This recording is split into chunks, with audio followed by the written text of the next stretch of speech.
Welcome back to the Project Podcast. I'm your host, Connor Lewis, and today I'm joined by Mike Silva, co-creator of QB54. Mike, how are you today, man? Connor, I'm doing fantastic, and I appreciate the opportunity to speak with you on your podcast. I think what you're doing is fantastic. Well, I appreciate that a lot. Obviously, you and your brother created QB54. I think this is just one of the coolest I don't even know how to describe it. I guess the long game would be the best way to describe it. Just one of the coolest things I've ever seen.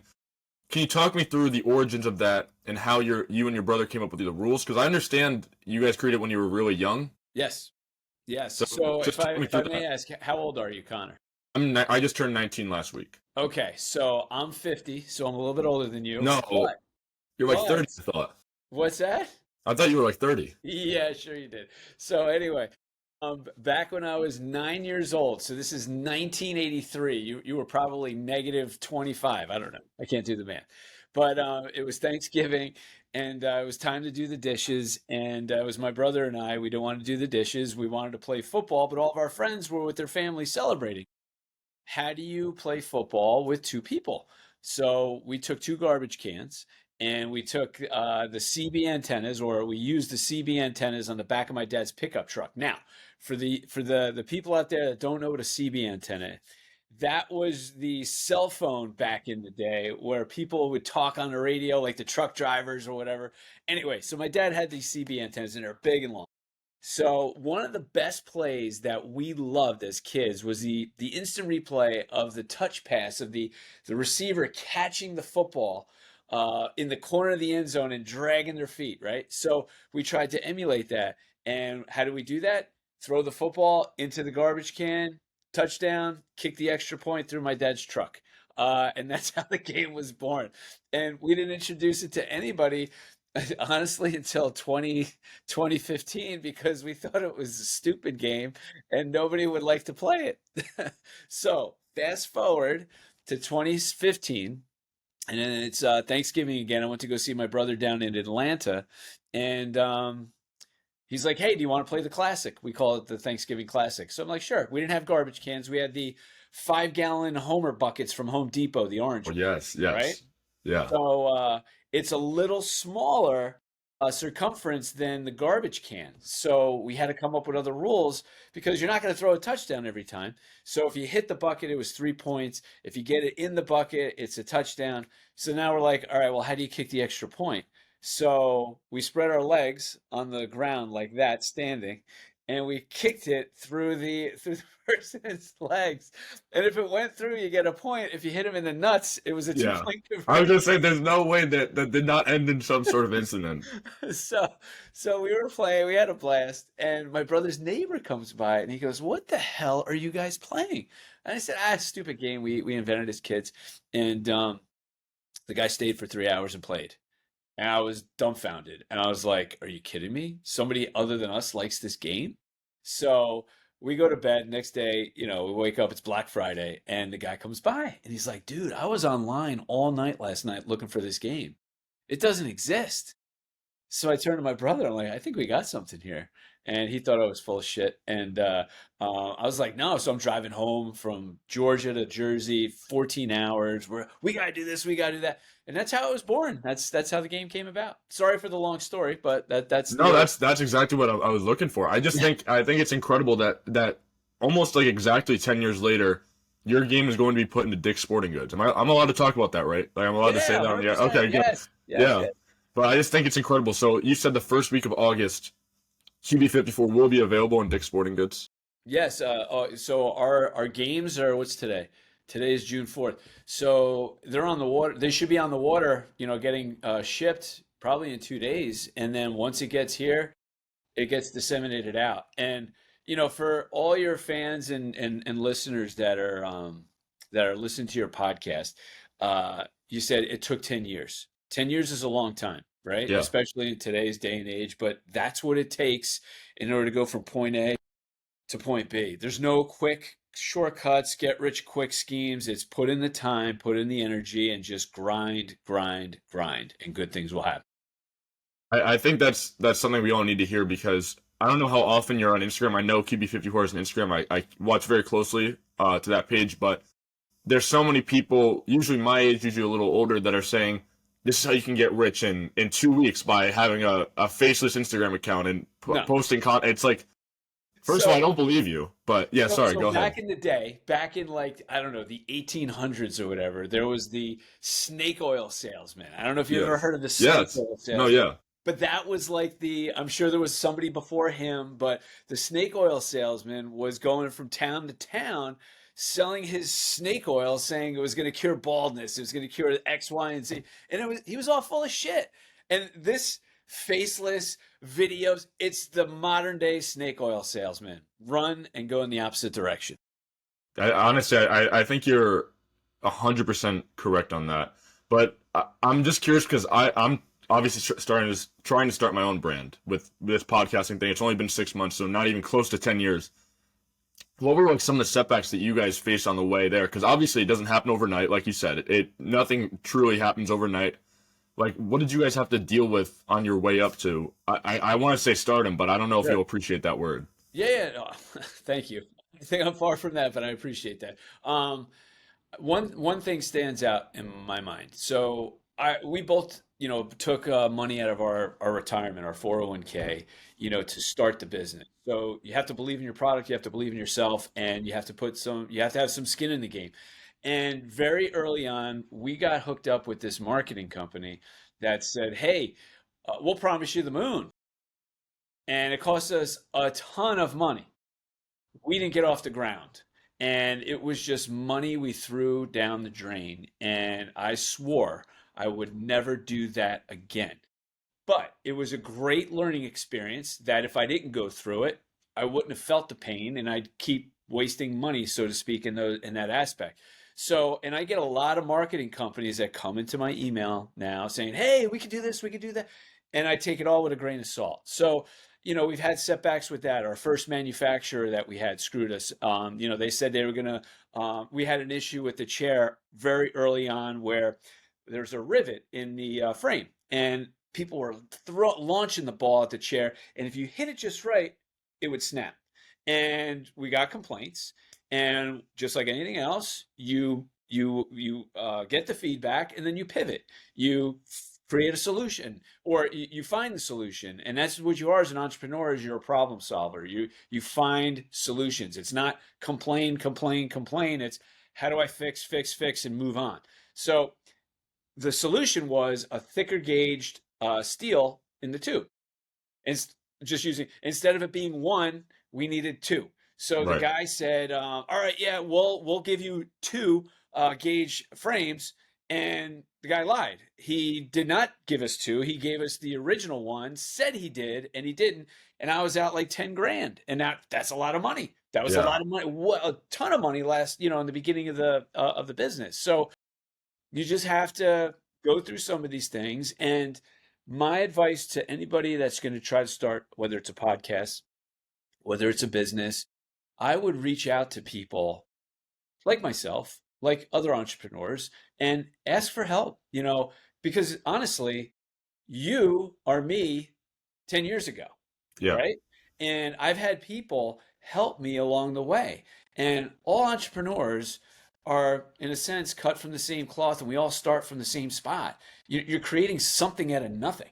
And until you went through that process, you really don't appreciate it. And if you come across somebody who has, I mean, they'll do whatever it takes to help that person and pay it forward. And that's what it is. That's the mentality behind an entrepreneur. So, if you are going to start your own business, seek out somebody that you like their product, you like where they come from, you like their message, drop them a DM. It's so easy now to get in touch with your celebrity or with that person that you want to connect with. Just DM them. And they're not going to respond. DM them. DM them, DM them, but be respectful and try to come up with creative ways on how to get out, get in touch with them. I That's think what that's pretty good advice. I mean, as someone who hosts a podcast, it's impossible to get anybody who wants to be on it without reaching out first. of No one's course. going to come to you. If you just wait for it, it's never going to happen. Well, and And listen, so, you sent me an email. I'm like, yes, I did. who's this Connor guy? Why do I care about Connor? And I don't know, there was something in your email that resonated with me and was like, you know what? Let's give this guy a shot. Let me go on his podcast, see what it's about. Here we are. I appreciate that. That's not, believe it or not, that's not the first time I've heard that story, which is funny. That if I think people just either they read it and they just don't respond, or they just don't read it at all. Because I never have gotten a no from being on this podcast. I've only gotten yeses or just no response, which is Right. Listen, interesting. that girl down the street, you have no chance of going out with her unless you make the first move, right? I mean, if you really like her, I've oh, been maybe there. she'll come up to me. She's not. She's not No, going she to. won't. No, Yeah. go up to No, me. you're absolutely right. I just think it's so interesting. And when I told my family, whenever I have a new guest on and I tell them who they are, obviously 90% of the time they've never heard of the person in my family. Like it's just not, it's not like a thing. It's just like, he made a long game. He did what? And I'm like, just trust me. It's pretty cool. You would like it. Trust me. Trust me. We're gonna get it for the family. It's gonna be awesome. But I want to know how your family reacted when you and your brother decided to go all in on this business. Because I think that's what we forget about the most, is like there's families involved in this. Like Yes. this is like your livelihood, right? So like talk me through like what happened. How did your wife react? I think that's probably the biggest part of this. My wife thinks I'm nuts, but she's super supportive. No, I think I mean, ever since, she's met me, I've always like, what's the next get rich scheme, right? It's just a mentality. It's like, oh, I got this idea. I want to turn this into a business. Here we go again.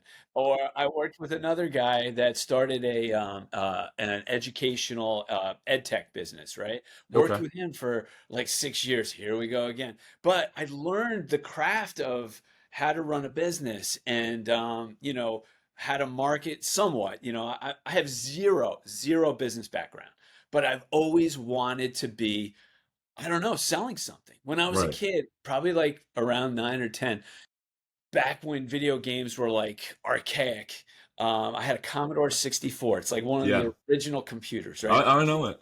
And there was a game called Lemonade Stand, and very rudimentary graphics, mostly text. And it's like, here you go. You have a pitcher of lemonade, you have a bag of sugar, and 2 lemons. And here's your Hmm. stand. And I was like, all right, well, what do I do? I got to find location. Now people start coming buy my lemonade. Now I got a lemonade machine. Now I'm buying lemons by the pallet, sugar by the pallet. Now I'm starting my lemonade stand tycoon. I'm opening up lemonade stands in other parts of the town and I'm making money. To me, something resonated in my head. I'm like, wow, this is so cool. So I was like, I always wanted to start my own business, but I was scared. I was scared to take that leap. And having a family that supports you is huge. I mean, obviously I couldn't have done it without, my family, my wife in particular. She could have been like, "No, I don't want to do it." I think you're putting the whole family at risk. I think you're putting the house at risk. You're putting everything at risk. And she's right. I mean, we are. But if I didn't do it or if I didn't do something else, I wouldn't feel, I don't know, fulfilled. Yeah.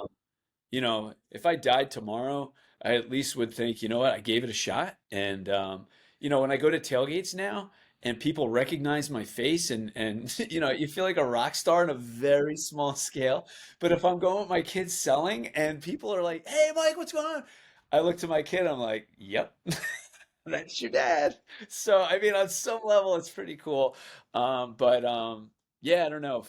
My parents, they helped us out in the beginning with some seed money and still, so that was awesome. But just to be truthful, I bought my brother out a couple years ago from the business, and it's just me right now. And sometimes business is for some, and it's not for others. And it's like a runner. Everybody can run, but Yeah. not everybody can run a marathon. So it takes that mentality of, hey, and it's no fault of anybody. It's just, maybe it's the way we're wired. I'm nuts. I'll just keep going after it until, I get what I'm going after. And I don't know what that is yet. Is it getting in every retail store? Is it getting to every tailgate? Is it getting bigger than cornhole? Maybe it is. I don't know. So, I think there's a reality where this is bigger than cornhole. And there's no shade to cornhole because no, I cornhole's like a great playing game. time to time. Obviously, just like Sure. any other white kid, we all love playing. I can't explain it, but we all love it. I don't know why. No, but seriously, That's funny. I just think that this is like the evolution of cornhole. That's the best way I can describe it in a way. It really is. I mean, it's similar in the sense you're trying to get it into the bucket and you still get points if you don't make it in. But it's like the football evolution almost. And I think I just think it's such a fascinating idea, and I'm like, I have to reach out to this guy. It's like this guy is like I don't know how to explain it, but I'm like, this guy is just balls to the walls insane with this one idea that is so cool that how did nobody think of this before? I gotta pick his brain about this stuff. Everybody comes up to me and says, "Why didn't I think of that?" Or we played that game and we called it bucket ball or trash can ball. I'm like, yeah, okay, that's what we invented that. But you know what? We did something about it. Yeah. A lot of people, there's a saying, the dream is free, the hustle is sold separately. So everybody's got Mm, ideas, but do you go after it? And look, before this game, I had a ton of ideas. I didn't go after anything. One of the ideas we had, this was genius. At least we thought it was genius, but it happened right before September 11th. Again, before your time. right. We were going to put golf simulators in airports. Think about that, right? So Okay. you're a I'm business listening. traveler, you're a business traveler, you're going airport to airport, and your flight gets delayed. Let me play some golf, right? But September 11th happened, and we can't have golf clubs after security because somebody might hijack a plane with a golf club. So that's why that went. But it was a great idea. We got That is a so great idea. close, but it didn't happen. That's such. I feel like so special right now because I feel like that's such an exclusive story, and I don't think I anyone told would. everybody that story. That's a great story. That's Exclusive awesome. on Connor's podcast, the Project Podcast. Or whatever. I'm sorry if I messed that up. No, you're right on. You're right on. I just think that's Dum, dum, dum. extremely funny. Sure. I don't know. I don't think anyone would have thought about. I'm like I've seen the golf simulators all over the place. Don't get me wrong, but like in airport, I mean, think about it. You could have it's a an idea. hole in one challenge, and you have a leaderboard, all this stuff, and you're like, shit, I got delayed. Oh wait, no, this is fun. I can play golf. I can beat that guy who's ahead of me by 5 strokes. You know what Yeah. I mean? You're like I'm losing to James from Delaware. What the hell is going on Exactly. here? What is Exactly. Make it this? happen, Connor. There you go. There's your idea. You know what? I might have to run with that. I mean, maybe. I mean, I feel like what 25 years since 9/11. I think maybe they're lighting up. We'll give it another go. Okay. Maybe. Maybe not. Probably not. All right, that's okay. But I want to talk to you more about the business side of it, because I find it so interesting. I don't know how many mentors you've had in your life, but I just want to get your best piece of business advice from any mentor that you've received in your whole life. Sure. I'll name him. His name's Mike Luzio. Guy started his business, I think, with $15,000 and sold it for 50 million. So Mike has been awesome. He saw me hustling at a Rutgers, Maryland tailgate at Rutgers, Mm, and he's a huge Maryland fan. Graduated from there. I think he's on the board, and he's there with his family, and he sees me carrying. He's like, "What is going on over there?" And I guess he had one of his employees with him. He goes, "Go grab him, bring him over." And he's like, "What are you doing?" I'm like, it's a game I invented. I'm hustling, selling." He goes, "This is amazing." And then I think he had like a podcast or something like that. okay. Like, would you want to come on? I'm like, 100%. And we just had this relationship. This was like, I don't know, 8 years ago. And I still, every month or whatever, I'll connect with him. And the best piece of advice he gave me was never get too high, never get too low. Stay right in the middle. He goes, you're going to have days where you're crushing it and you're going to think that you're going to be crushing it every single day. Doesn't happen. And then you're going to have days where you're in the basement feeling like absolute ass. And is it going to stay that way? No. He goes, stay even keel along the journey. Everything's going to be fine. And another bit of advice that somebody else gave me was starting a business and running a business is like pushing this boulder up a mountain. Every once in a while, just take a look back and see how far you climbed, and you will be shocked on how much ground you covered. So in your podcast and in your business, those are my advice to you. That is, I think the first one resonates a lot with me because obviously everyone has those really high highs and those really low lows, and I think that's a great reminder to try to remain like at that equilibrium, like right in the middle somewhere. Mm-hmm. Not so worry about the ebbs and flows so much. But I think I think I don't know why, but I just feel like people struggle with looking back at where they came from and maybe not and maybe thinking they're not in the right spot.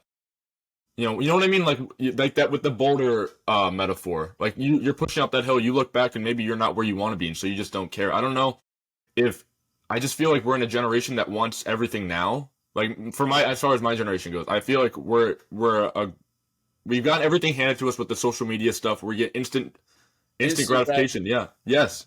Oh, it just got. And Sorry. no, you know, you're absolutely right. Great minds think alike, I guess, is what But they here's say. the But thing. Here's the thing. You have to separate yourself from what everybody else is doing, right? So I have two kids. I got a 18-year-old, gonna be 19. He's just finished his first year at UVA, and my daughter is she's gonna be finishing up her junior year in high school. So what I've noticed is that, and I hate to, I sound like I'm my parents or whatever, but I find that kids or your generation have a very difficult time communicating. And I think that it has a lot to do with phone and stuff like that. Is it all that? I don't know. Our attention spans, including mine, is like a gnat, 3 seconds. But I think if you can master the ability to communicate with your counterparts or with people above you, people below you, that is going to be a skill that's going to be invaluable.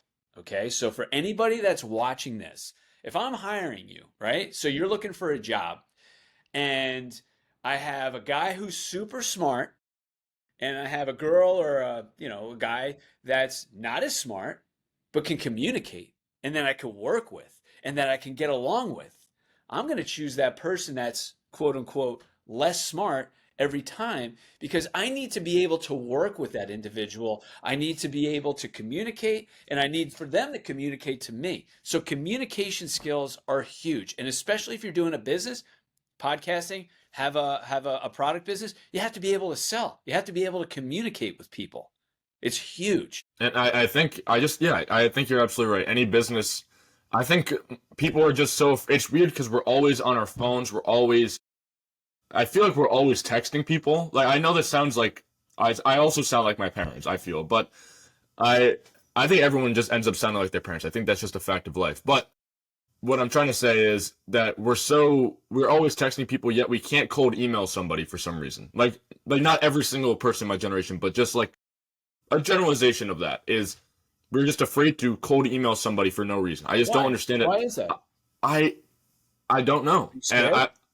not me No, I'm specifically, but saying when I say you, I mean the generation. yeah, no, yeah, of Scared? course, but I don't know what it is. That's what's weird about it because my dad also made his own business. He started from scratch. He cleans kitchen exhaust hoods.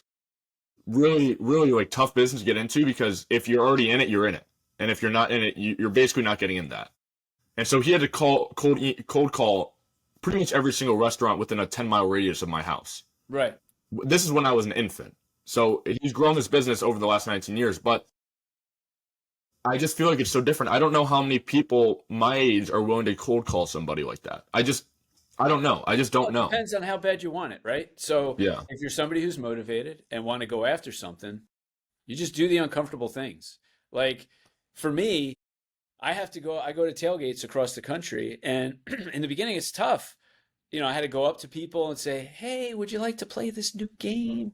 It's really fun." And I was timid because I didn't know, what to expect. I didn't know, if people were going to hate it.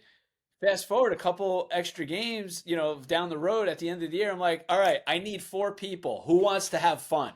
Boom, done. I just think the tailgating part of it's so interesting because I really paid attention to all the Instagram clips of you just recording random people just playing it. And it sounds weird, but it's like that was like your whole business plan. And a lot of people are viewing this. It's just like people want to see what this is about. It's so weird.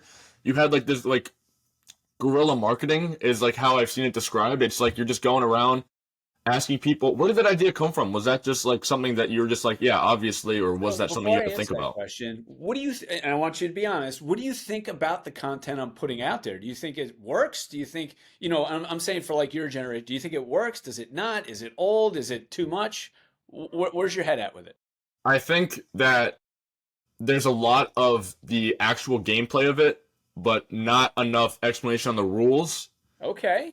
And I think the way it's delivered does not target Gen Z's shorter attention span. And that's just like based on factual stuff where you need like a good hook if you want to get a bunch of views. It's weird how it works, but people are not. I've seen it myself. When I see my friends scrolling through TikTok or Instagram or whatever, if they're not entertained in 2 seconds, they just move on to the next thing. Yep. There we go. And I get it. I appreciate that. so yeah, and I think that I don't know, I don't have like a great idea right now off the top of my head, but focusing on the hook changes the whole thing. And I've seen it before where it'll be like a video of, this is gonna sound ridiculous, but There you go. somebody like gets thrown, like someone throws like a water balloon at somebody else, and so people are hooked in. Like that's the first 2 seconds, someone getting hit by a water balloon, and it transitions into you or whoever talking about QB54. I got So you. people are there. People are paying attention. They're like, "What's just I happening?" need that hook. That has nothing to do with the game, perhaps, correct? I would say yes. I've seen it work before, and it sounds All right, ridiculous. I could test it. It sounds insane, but I genuinely think that will make a difference. I don't know how big of a difference, but I've seen it work before, and it's just so weird how that works. And I think it's so important to be on social media now if you have a business. And I would have never thought so like 6 years ago. Like before, I feel like the pandemic, I know everyone talks about it. I know it's been talked about to death, but it changed everything for businesses. Yeah. Because I don't know, people I post 3 times a day on 6 platforms. Every day. which is insane, Just by the me. way. That's, So, I don't know how you do that, to be honest. but here's the deal. I have 8 years of footage on my phone because every time I go to a tailgate, I take footage on my phone. That's my UGC before it was UGC. I just knew that if I videotape people playing the game and having fun, that I could use this to communicate to people like, hey, this is what the game is about. So you asked me the question, how did I come up with my guerrilla marketing techniques? Look, I learned early on, it makes complete sense. Pound the pavement, get out there, and fish where the fish are. So I'm a football game. So where are my fish? My fish are at football games. So that's where I went. So anybody that has a product, go to where your people that would buy your product are and try to sell. So that's what I did. I went from, I'm in New Jersey, so I go to MetLife, go to the link. Then I got, I was like, oh, let's go somewhere else. So I got my kids involved. So we took road trips to Cleveland. We went to Ohio State. We went to Buffalo. We went to, Massachusetts, the Patriots. We went there. Oh, yeah, okay. Introducing it to different, and it was great. It was like the first time we were there. Then we went to Penn State. We went to West Virginia. And I had this chance to bond with my kids, which was amazing. And I taught them how to fish versus giving them the fish. And I told my kids, I'm like, listen, I'm not going to buy you a car. You're going to have to do that yourself. So from an early age on, so every game that they sold, then when they came with me, I'd give them $10. So my kid goes out with me to Cleveland. We sold 25 games. He made $250. Meanwhile, he got to stay in a hotel, got free food and all that, and had a road trip. And these are memories that I know I'm holding on for the rest of my life, and I know it's affected him as well and my daughter. And it's just been an amazing experience. I've only been twice. So I'll go back. And if you know where the Ford dealership is, by the mall, you know what I'm talking about? Yeah. That's where I pitched. And Okay. I did very well there. And I'll probably go back again this year. So Okay, I'll keep that in mind. But yes. I think it's so cool that you guys You're are in Massachusetts? Rhode Island, so right on the border of Massachusetts. We just saw URI. My daughter looked at URI. Beautiful area. Oh yeah, I interned there. I did a podcast there also at URI. Yeah, I did. What's the town right on the water right there where you take it over the bridge? What is that? What's the name of that? Newport? Newport, yeah. Beautiful. Excellent place. Yeah, incredible town. Yeah, great town, great history there. I don't know if you're familiar, but Bob Dylan had like a bunch of concerts there. Like back in his prime, he had a very, very long career at the Newport Jazz Festival. Not Timothy Chalamet. It was the actual real Bob Dylan. The actual Bob Dylan, yes. I love Chalamet, but yeah, it was the real Bob Dylan, the real one. But no, yeah, I just think it's so cool. You guys take road trips to first of all, Ohio State is a hike, is it not? Yeah. So that's not even the worst. Yes, it's a hike. So one time I had to go to Notre Dame. I didn't have to. I chose to. I went to Notre Dame. So there was this charity event, and it was the spring game. So it took place on a Saturday. So and the game was at like I think I don't know noon or something like that. We left at 9 o'clock. No, no, it was at 1. Doesn't matter. We left Thursday night. Sorry. I left at 9 p.m. Drove straight through to South Bend, Indiana, 14 and a half hours, crashed in the, slept in the car, went to the event. We stayed till just after halftime and drove back in 2 days. So we drove 28 hours and we were there for 10 hours max. So Whoa. So yeah, so that's a long time. I did that with somebody else, not somebody with my family, because my kids probably would have killed me. But no, we did that.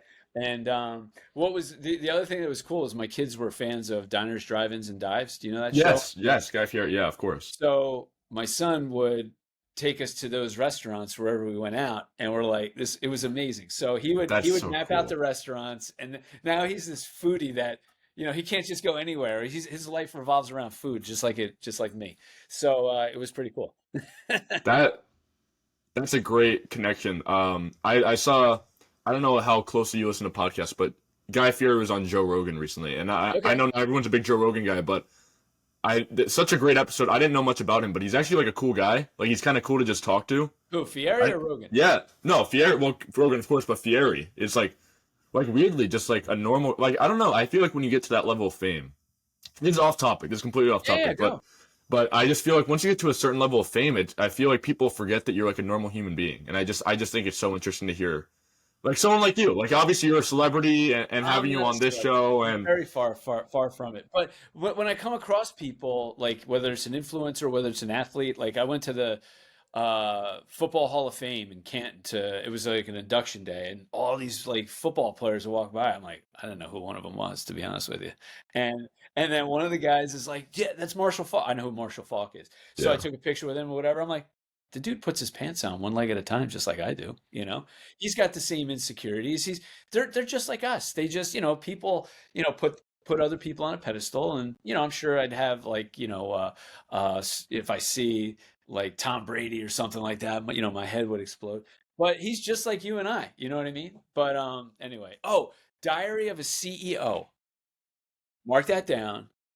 Amazing podcast. And I think your audience would absolutely love it. He talks about totally different topics all the time. His name is Stephen, I think it was Barrett. He's one of the dragons on Dragon Den in the UK. Young okay, guy, 32 years old, I mean, to me, and super successful business. And I just saw an interview. He just interviewed Jimmy Fallon. Amazing. So he covers health topics, he covers investments, he covers everything. Your audience should listen to this guy. Amazing, very entertaining. But anyway, sorry, off no, topic. that's a great note. I appreciate that little sidebar. That's a Diary really of a great note. CEO. Check it out. Diary of a CEO. I'll definitely listen to that. On the topic of meeting famous people, you were on Steve Harvey's very short-lived television series Thunderdome. Yes. I'm just curious, what is that like working on national TV? How do you get involved in something like that? And did you talk to Steve after? I'm not a huge Steve Harvey fan, but I just think it's very interesting. So let me just tell you that his mustache is just as impressive in person as it is on TV. So real quick story. So you guys, do you know what Kickstarter is? Of course, yeah. Okay, so when Kickstarter first came out, or virtually new, is when we started the business. This was like 2016, so it was pretty young. And I don't know, everybody's like, "Oh, I raised $4 million on Kickstarter. I raised 250,000." So I'm like, "Oh, this is gonna be a piece of cake. Let's try to raise $25,000. We'll get it like that, and we're off to the races." Well, guess how much we raised? $0? $800. Okay, that's better than I thought. Okay, I So didn't it was a believe. massive fail. It was a massive fail. And I'm like, what?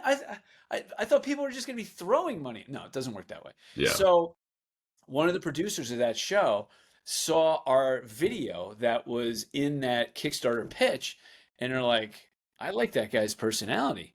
I like the product. Calls us up or sends me, would you guys be interested in coming out and being on a brand new business show from the producers of Shark Tank and Survivor? Yeah. So we were in our business for 1 month. And we get this call. They, Whoa. they they fly us out there for, I think it was close to a week, all expenses paid, and it's me and my brother, and we're having the time of our life. We went down to a San Diego Chargers game when San Diego Chargers were Yeah, playing down there, of course. and we got our first like real content of tailgating in San Diego. He even nailed this insane trick shot from the Venice Pier. It is, if you go on our social media, you'll find it. And the cool story behind that was we were there for 3 hours trying to, or 2 hours trying to make this shot. And this homeless guy walks up to my brother and he goes, "Hey, I know this wind. Go to the right like 5 feet." Sure enough, he did it, nails the shot. We get it, and we're like, "Let's go!" And then we go up to back to LA and we shoot the episode. And man, that was very stressful. Just Really? because, Okay. wow. So there's a studio audience of like about 400 people, and you're competing, and it's me and my brother, and I'm kind of more of like a perfectionist, meaning we got to nail our pitch. Do it again, do it again, do it again, do it again. And after like the 100th time, he's like, "Dude, I'm gonna punch you in the face. Shut up. We got this." So I'll just remember this. We're in the aisle, and there's the, out to the stage, and there's this producer, and they're counting down: 5, 4, 3, 2, 1, go. And we have to run out there super energetic and remember all of our lines. And just like anything else, if you prepare, it's go time, and it just becomes automatic. And it was an amazing experience for us. We got in front of 4 million people a month into our business. And it's all about putting yourself out there. If you put yourself out there, things will come to you. If you don't, it's not going to happen. That's an incredible story, to be honest. I think it's like, what are the chances of that like happening? I think it's got to be like 1 in a million where someone noticed you on Kickstarter of all websites, a website that was already new at the time, and then you're going to LA what, a couple months after that? Like it's Yeah. So, I mean, what are the chances? I keep hearing that over and over again. What are the chances that this happened to you? The chances are, the more you put yourself out there, the greater the chances of things that are going to happen for you. So, what are the chances of you getting me on your podcast? Zero if you don't reach out. You reached out. Here you go. Here I am. I mean, again, I'm no celebrity or anything like that. You wanted yeah, to talk to me on your podcast. That was a goal of yours. If you didn't reach out, I wouldn't be here right now. So if that person listening, "Oh, I want to do this, want to do," what are you doing about it? So, one bit of advice. If you're going after a goal or running a business, always ask yourself one question every day. What did I do to move the needle? Okay? What did I do to make progress? Every single day, ask yourself that question. If you did nothing, you did nothing. But if you keep doing nothing and you're not going anywhere, well, then it's your fault. If you right. constantly do stuff, it's inevitable that something's going to happen. Supremely good advice, to be honest with you. I mean, I don't know how else to say that. So I'm not going to add any more to that because that was supremely good advice. I think that you're adding a lot of value to this, and I really appreciate what the advice you're giving to me, the advice that you're giving to this audience of whoever ends up listening, because I'm sure people who are interested in business will end up watching this. But listen, I know that you're a busy guy, so I'm gonna ask you one last question. Sure. I'd love to have you back sometime, but I know Absolutely. that 100%. the schedule's a little crazy, but I'd love to have you back. But yeah, sorry, go ahead. No, 100%. Ask me anytime. This has been fantastic, and I really like what you're doing. I really do. Thank you. This is kind of a more broad question, but for any young man or young woman that has a big idea for a business like you did, but they don't know where to start, can you share some advice for those people? Sure, 100%. I would say this: if somebody was watching this and they have an idea, one, you can put them in touch with me, and I would be more than happy to give them some advice.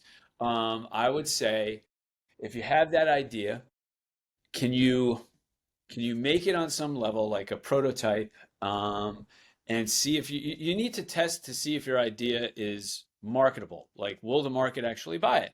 And we did that with our game. I had my mother-in-law. She developed our first prototype, and I was a baseball coach in town, and I brought it to a tournament, and everybody thought I was crazy, but I needed to see if this thing was going to work.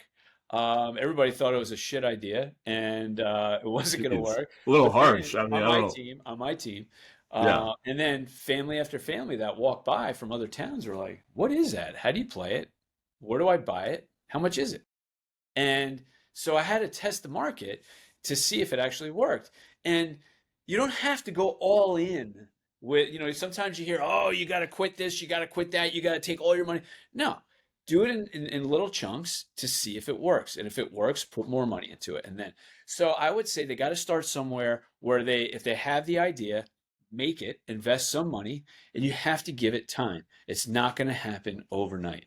And then, see, I would talk to, like, if they're I would talk to any of your parents' friends to see if they have any connections in those areas and pick their brain. So that's what I would do. That's great advice. Mike, thank you again for being on. I really appreciate it. And to all the listeners, to all the watchers, thank you all for tuning in. I have been your host, Connor Lewis, signing off.